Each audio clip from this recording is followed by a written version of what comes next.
ചൂട് കൂടുന്നതിനിടെ കുന്നംകുളത്ത് കാറിൽ സഞ്ചരിക്കുകയായിരുന്ന മധ്യവയസ്കന് സൂര്യാഘാതമേറ്റു. കടപ്പുറം അഴിമുഖം സ്വദേശി ഏളാട്ട് വീട്ടിൽ മധുവിനാണ് രാവിലെ 10 മണിയോടെ കുന്നംകുളം വടക്കാഞ്ചേരി റോഡിൽ വെച്ച് വെയിലേറ്റത്. കാറിന് പോയി എസിട്ടുണ്ടായിരുന്നില്ല, ഗ്ലാസ് തുറന്നിട്ടിട്ട് പോയി. അവിടെ ചെന്ന് വടക്കാഞ്ചേരി റോഡിലേക്ക് കുന്നംകുളത്ത് നിന്ന് അങ്ങോട്ട് തിരിഞ്ഞുള്ളൂ.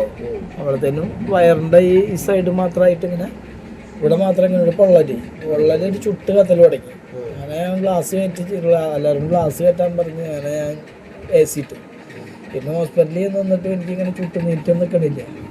ഈ സൈഡ് മാത്രമായിട്ട് ഇങ്ങനെ ചുട്ട് കത്തിക്കൊണ്ടിരിക്കുക, ഈ സൈഡ് മാത്രം. യാത്രക്കിടെ കാറിനുള്ളിലായിരുന്നിട്ടും പൊള്ളലേറ്റത് നാട്ടുകാരെയും ആരോഗ്യ പ്രവർത്തകരെയും ഒരുപോലെ ആശങ്കയിലാഴ്ത്തിയിട്ടുണ്ട്.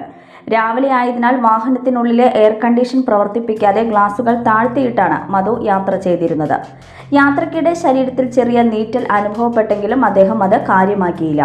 എന്നാൽ വീട്ടിലെത്തിയ ശേഷം നടത്തിയ പരിശോധനയിൽ നെഞ്ചിന് താഴെയായി ചുവന്ന കുമിളകൾ രൂപപ്പെട്ട നിലയിൽ കണ്ടെത്തുകയായിരുന്നു. തുടർന്ന് ഉടൻ തന്നെ അഞ്ചങ്ങാടിയിലെ ആശുപത്രിയിലെത്തി ചികിത്സ തേടി. പ്രാഥമിക പരിശോധനയിൽ സൂര്യാഘാതമാണെന്ന് സ്ഥിരീകരിച്ചതോടെ ആശുപത്രി അധികൃതർ ഐസ് ക്യൂബുകളും പ്രത്യേക ലോഷനും ഉപയോഗിച്ച് മരുന്നുകൾ നൽകി.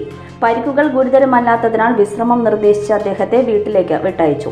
കഠിനമായ വേനൽച്ചൂട് തുടരുന്ന സാഹചര്യത്തിൽ പുറത്തിറങ്ങുന്നവർ ജാഗ്രത പാലിക്കണമെന്ന് ആരോഗ്യവകുപ്പ് നിർദ്ദേശിച്ചു.